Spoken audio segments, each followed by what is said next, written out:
Caution. Entertainment Banter uses language that might be inappropriate for some listeners, and as always, we are considered to be man babies. Welcome back to Entertainment Banter with Joel and Matt here. Hey, how you guys doing? So we're going to bring up the subject of everyone's favorite future movies, Back to the Future movies. Yes.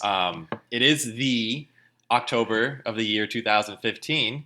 That is the year Marty actually goes to the future, October 21st, 2015. Right. And it's quite interesting. So I figured today would be a good day to, I know it's not the 21st today. Right. But I think it would be a great time to talk about Back to the Future. Absolutely. It's Back to the Future month, if you think about it. And just so you know, too, a side note, this year, the Cubs have a chance to go to the World Series. And in Back to the Future 2, the Cubs win the World Series, which is the whole funny plot story. premise. That's a whole different story before we talk about it. But I have a lot of money riding on that. That's awesome. Well, hopefully you win. Right now they're playing the Mets, and I think they're favored to win over the Mets. So they're going to be favored, though? I think it's going to be – if they win – it's got to have been rigged. There's no way all of a sudden, hey! And then everyone's going to say that Back to the Future predicted the Cubs to win, just like how they predicted. But there's no Miami Gators. I think it was the Gators. They won against the Gators. But you know what? We'll take half of it. Back to the Future is still pretty awesome. Jaws 19 did not come out, but no.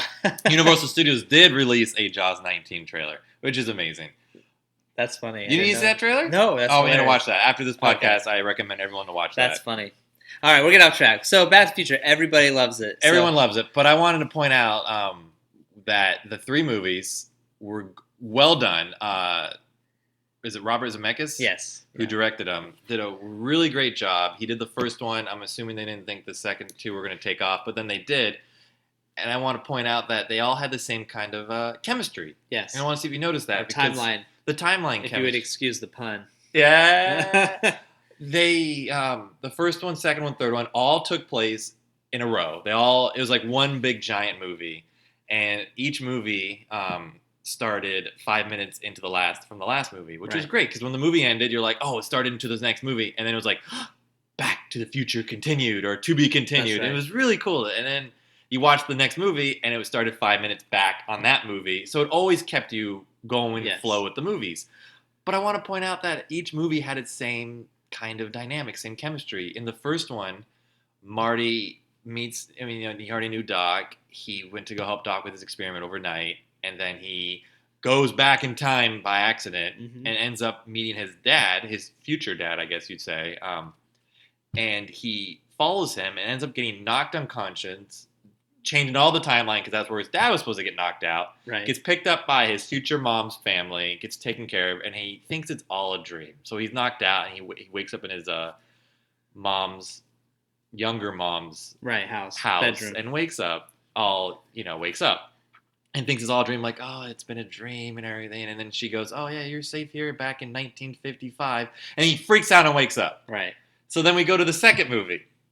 He ends up he gets back to the normal time, then he goes to the future. Yes. Fixes the short problem, which that actually has no sense, but we'll talk about that another day. Yeah, that's the other half of this. And then it goes back to Biff's 1985, right? Which is all morphed, and he gets knocked out by Biff's goons, and then he gets taken up to, now he's the real Marty, and this is really his mom. Yes, and he's waking up, and he's like, oh, it's been a bad dream, blah, blah, Mom, And she goes, you're safe now, Marty. On the 27th floor. On the 27th floor. And he goes, what? And he wakes up, and then that whole thing happens. So it's like the same dynamic. Yeah. And then it happens again in the third one. He goes back into 1885. Right. To find the Doc. And he falls down this hill after these Indians chase him, after he parks the DeLorean in a cave. And he gets woken up by his ancestors back, the first Martys, the McFlys, that show up from Ireland. And it's his great-grandma who wakes him up, I believe? Something like that? Somewhere around there? I think it's great-great-grandma. Yeah, because it's his great-grandfather. That he's holding later. I believe, yeah. Okay. And then he's laying there in bed, and he's like, oh, I've had this horrible dream. I went back in time, and, there's Indians. And she goes, oh, you're safe, like, here on McFly Ranch. And he freaks out and wakes up. And I find that great because as you're watching it, there's familiarity. Like, you feel like you've seen it already, but it's new. That's the fun part about it, yeah. And it's the same formula, but with just different things. Absolutely. It was great. Yeah. And a lot of people make fun of it, and it's hard when you talk about time travel. It's a huge conversation in today's world. It's been a huge conversation for a while, of course, back in 1989 when the first one came out. No, 85 is when the first one came out. 80. No, I'm not sure, to be honest with you. I know 90 and 89 were the second yes, two, but it was like 3 or and 4 those year were gap. filmed, and they were filmed together. And it was a 3-4 year gap Yeah. between the first and the second before they realized they're going to do 2 more movies.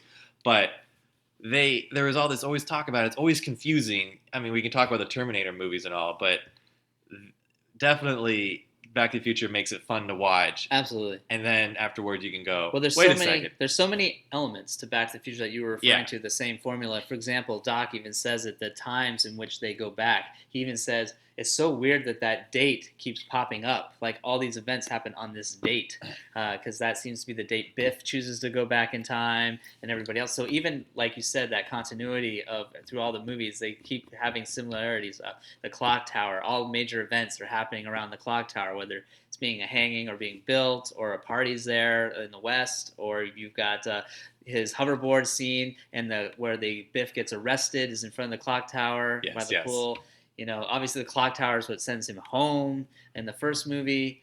I just love the setups because it's done so well that literally you could almost watch Back to the Future, the first movie, and watch the third movie and have no idea that the second movie even existed. It's true. That's true. It's an astonishing. It is a great. There's great movies. Yeah, I think they're great movies. I was gonna say something and I totally forgot. It's all right. It's all right. But one other thing too that you didn't mention about the continuity again about that formula that just works so well is in the first movie, Marty goes back in time, like you said, by accident, and Doc has to kind of save him. But Marty also is saving his family's. I guess in a way, he's saving his original family, his parents. You know, that first gen, so to speak, of him and his family. And then in Back to the Future 2, it actually starts with Doc. So Doc saves Marty in the first one, right? And then he brings him back to his own time.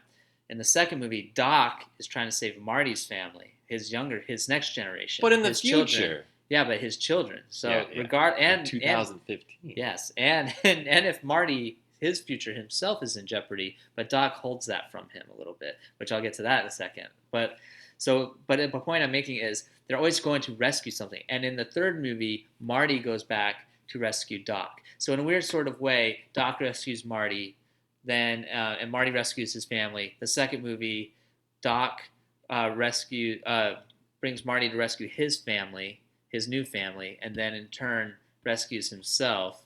And then in the third movie, Marty rescues Doc, and Doc has his family start. It's interesting. And then I don't want to forget what I was saying, but we were talking about the rescuing aspect, and you mentioned something about, we just talked about it, I'm already forgetting, but it had something to do with the relationships of rescuing and friendships and travel. But oh well, moving on.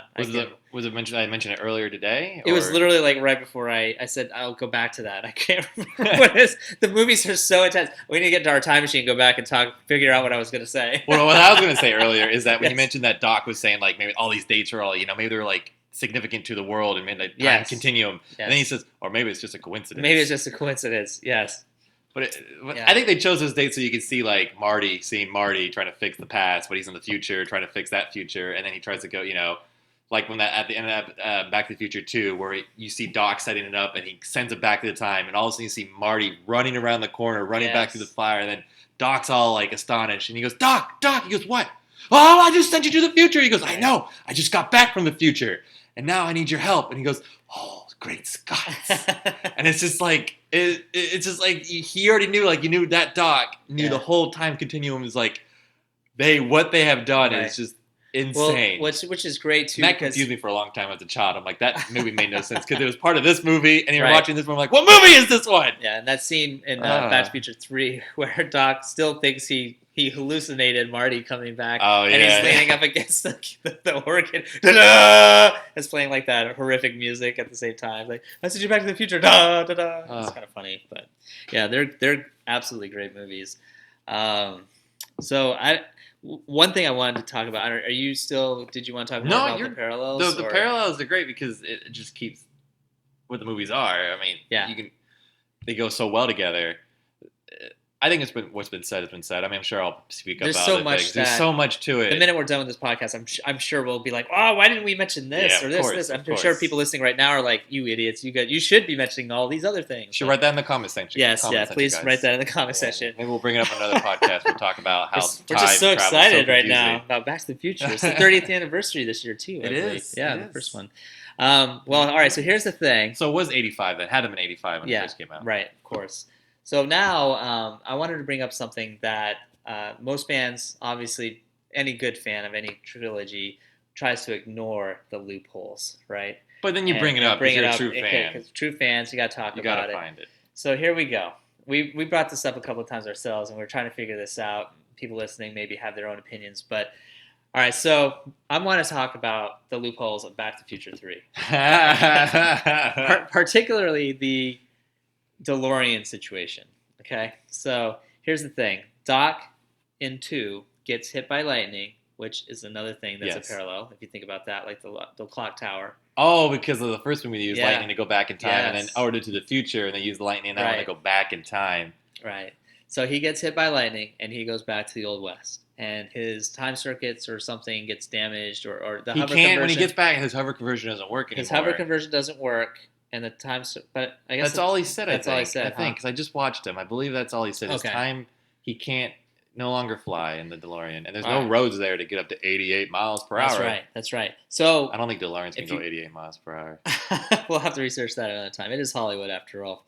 But I'm sure DeLoreans aren't real time machines either. But don't hate me, people. We're talking about the future. I know it's blasphemy, but so stay with me, guys. So Doc's time machine goes to the Old West. That is, in my opinion, in that moment in Back to the Future 2, at the very end, that is the current time machine, correct? Like, that's the one that is the first original current time machine, right? The one that Marty took back in the first one. Yes.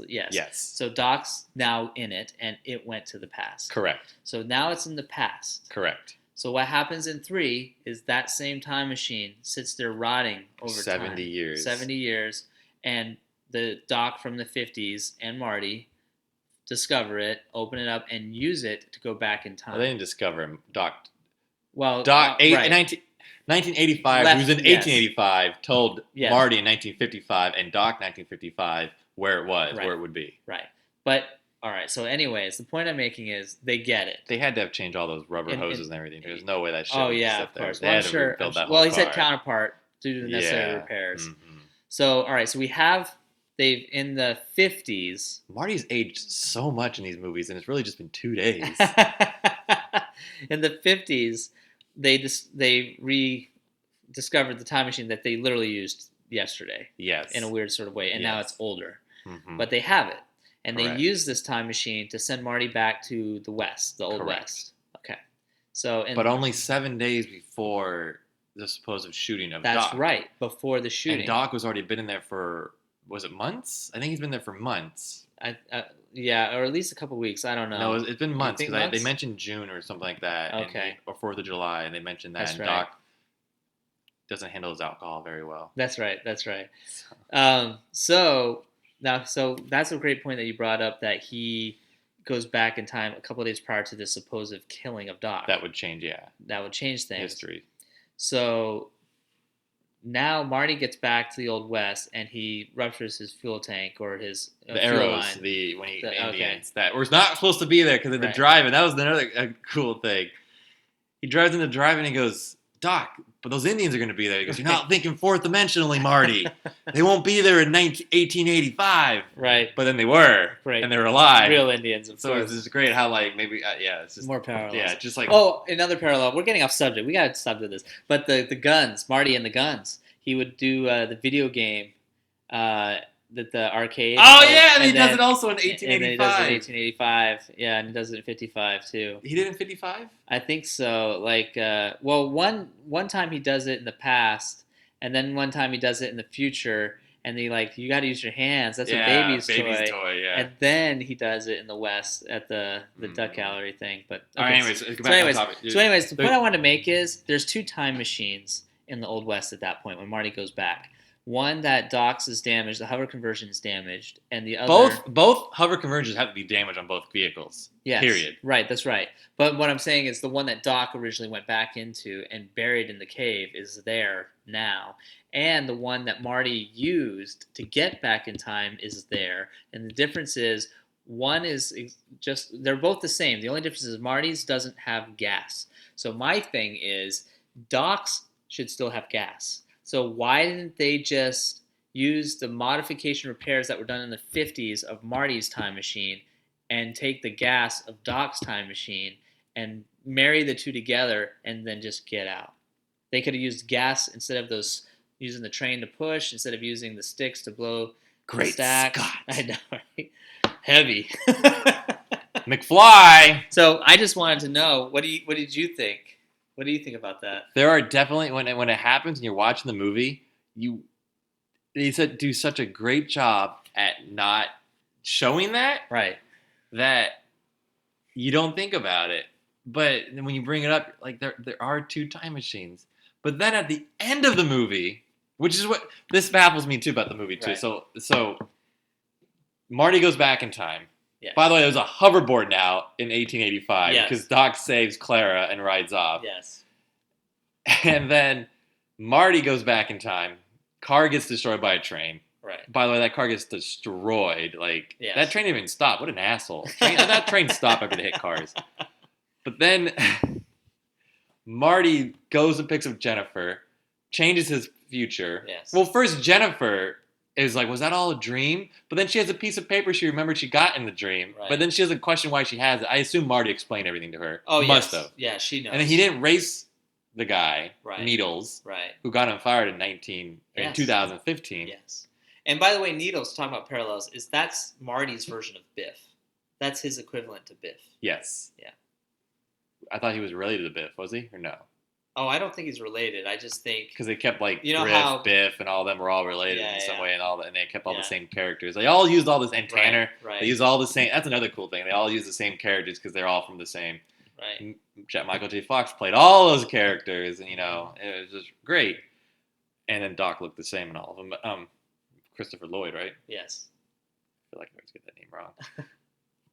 But so, what was I saying? Oh, so he got all those things. She must have known. She must have known because she didn't know. Now I totally just lost track of. That's okay. Well, you were saying that she, because of the piece of paper that she pulled out, she asked if it was a dream. Yeah. And I believe Marty did tell her everything. So Yes. they go back to the wreck. So it disappeared, and then they go back to the wreck Yeah. to find the DeLorean and see what's really left of it. And then the Doc appears. How did the Doc know Marty was going to be there? Well, first of all, I think a couple of things. It's easy to do. One, later you mean? Well, okay. Because you can justify. You knew when you sent him back, Mm-hmm. so you can bring the train back then. But then, like hours later, like you knew he was going to appear Well- there, and on a train. That first he said he told Marty that he didn't have the technology to do. So that makes me assume the second DeLorean you're talking about it could have been comes used. into play. Sure, absolutely. Because there's no way. I mean, maybe, and the hovering part of it of the train Yes. must have come from that hoverboard Right. that he left behind, and the Doc expanded on it. He is a scientist. He is. So he could have easily maybe worked some magic and figured something else out. There needs to be a fourth movie to explain this. So it's funny, you said that the other DeLorean could have been used for knowledge of the train too. But as for the wondering if Marty was going to be there, because again, it wasn't simultaneous, that Marty, because like you said, the DeLorean got wrecked. He goes and meets Jennifer, does the whole thing with Needles, then comes back. How many times in Back to the Future 2 and other Back to the Future 1, they were observing people without them being known that they were being observed? It's quite possible that Doc could have been somewhere He did, watching Marty and realizing what he was doing. and he did come back from Einstein. Yeah, exactly. And you got to remember, he's had a couple of kids by now, so it's been years. He's been having his own adventures. Years. You know what a nice spin-off movie would be is Doc Brown's Adventures in Time. Instead of rebooting Back to the Future, they could just do that instead. You can never reboot it because you can never replace Michael J. Fox. No, you couldn't. Can And never I think it would replace be that. insulting, personally. It would be. Yeah, but Hollywood's Hollywood. They love to just reboot and redo and ruin Hopefully things. they don't. Yeah, But yeah, the whole, because now he's a time traveler and he's not going to stay. First, he wanted to destroy the time machine, And now he's a traveler. Now he's like the hell with it. Yeah. Now he's like the hell with it. But I feel like he's only going into the future. Right. And well, staying not to the future because necessarily. I won't mess with the past. Because that's why he always says like, "Hey Doc, this paper erased." Jennifer said, "The Doc goes, that's the beauty of it. You have your chance to make your own future. It's not been written yet because it hasn't been." That's true. And every time, the moment they went back in time, they changed the past. Absolutely. The moment they did that, they changed the timeline. But that was the great point of all the plots for Back to the Future. It was exactly that. That the future is not written. The future is not written. So yeah. So the only other thing I was going to ask you real quick was talking about these loopholes, these parallels, and the time stream as a whole. Doc explains it in Back to the Future too, but we were arguing about the time stream, how that works, and everything. And I made the assumption that the timeline.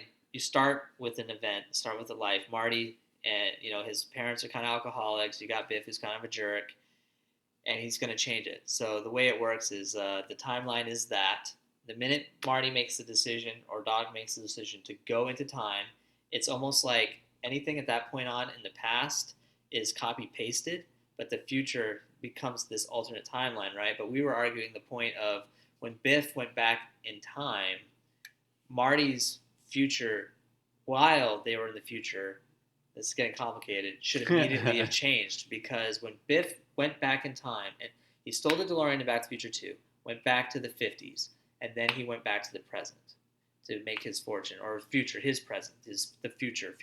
So that future should have been different. That future should have been Biff's future where he was rich and powerful and everything else instantly. So when they say, "Welcome home, Jennifer," and they're all like hanging out, that community should have automatically turned to that evil thing.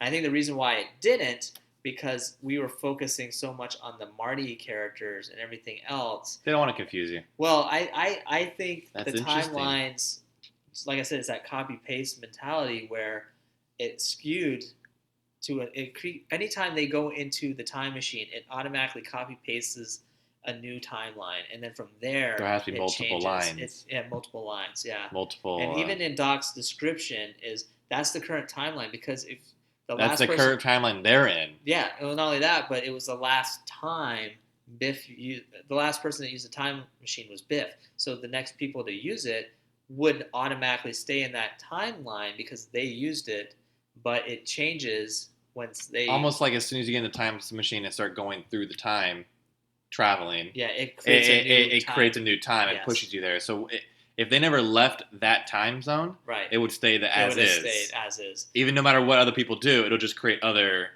times. Right. It's so confusing. Yeah, I just thought I'd leave that. But it's gotta. I mean, I know. That's an interesting thought. It is. So I'll just leave that with you. Maybe we'll have. We're running short on time here. Another thought I want to leave you with is so when they finally, after that Biff happened, right? He came back and he gave the almanac in 1955, yes. And then Doc and Marty didn't know anything better, and they go back to 1985, which is now the Biff reality. Yes, right. Now, Biff reality is shit, obviously. Yes. And I like to give people the benefit of the doubt. There are people probably like Biff, assholes like that. Right. Bottom line, they shouldn't get everything. But when Marty went back in time and made his dad into a real man, yes. And went back to the future to 1985, it messed Biff up. And made Biff into a bitch. Right. Mind my French. Yeah. And it made Marty's dad into like this macho, pompous jerk. Pretty much a rich jerk. And then his life was so much better. He got the truck he wanted. Right. So what makes just saying that humans are all equal? What makes Marty's life better than Biff's life? Now you're just getting. Why are we saying why if Biff? Well, if you notice too, I agree with you in that statement, especially after the first movie. But if you watch Back to the Future 3 at the end, Biff doesn't.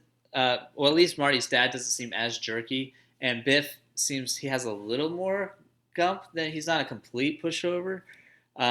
He's like he was scared of Marty when he went to be like, "What's this?" Yes, and Marty, I just put the second coat on your wax now, Marty. Right. I would like to think that